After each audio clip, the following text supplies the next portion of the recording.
ویسے تو جو دعائیں وظائف میں بتایا کرتا ہوں اس کی عمومی اجازت ہوتی ہے،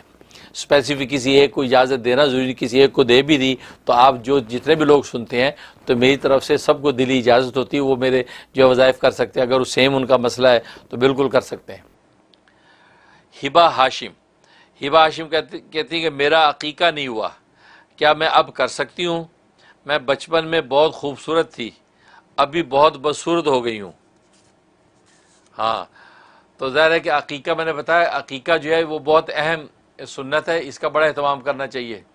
7ویں دن عقیقہ کر دینا چاہیے، ورنہ 14ویں دن، ورنہ 21ویں دن۔ یہ اتنے 3 حصوں کے اندر جو ہے آپ جب عقیقہ کریں تو گویا عقیقے ہی کی سنت پوری ہوتی ہے۔ اور 7واں دن کیسے نکالا جاتا ہے کہ جس دن آپ پیدا ہوئی ہیں اس سے پہلے کا جو دن ہے وہ 7واں دن ہوتا ہے۔ مطلب اگر آپ جو وینسڈے کو پیدا ہوئی ہیں تو آپ کا جو 7واں دن جو ٹیوزڈے ہوگا،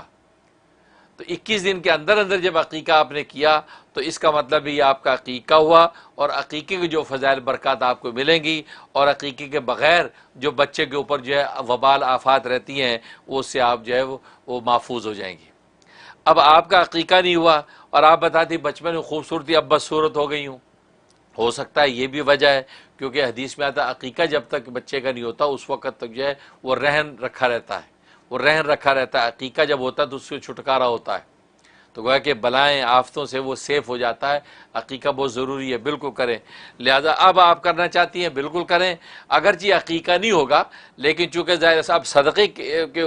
زمرے میں آ جائے گا، لیکن ظاہر آپ نیت عقیقے کی کر رہی ہیں، اللہ تبارک و تعالی اس کو قبول کریں گے۔ اور طریقہ اس کا 7واں دن اسی طرح نکالیں کہ جس دن آپ پیدا ہوئی تھی اس سے پہلے کا جو دن ہے وہ 7واں دن ہوگا، اس دن جو ہے آپ جو ایک بکرا، کیونکہ عورت کے لیے لڑکی کے لیے ایک بکرا ہوتا ہے اور لڑکے کے لیے 2 بکرے ہوتے ہیں، لہذا آپ ایک بکرا جو ہے اپنی سے ذبح کر سکتی ہیں، یا آج کل قربانی کا ماحول ہے تو اس میں آپ ایک حصہ گائے میں ایک حصہ خرید سکتی ہیں، یا $100 کا ایک حصہ آپ جو ہے وہ اپنے نام سے عقیقے کے طور پہ کروا سکتی ہیں، لہذا قربانی کے 7 حصوں میں سے ایک حصہ عقیقے کا بھی رکھا جا سکتا ہے۔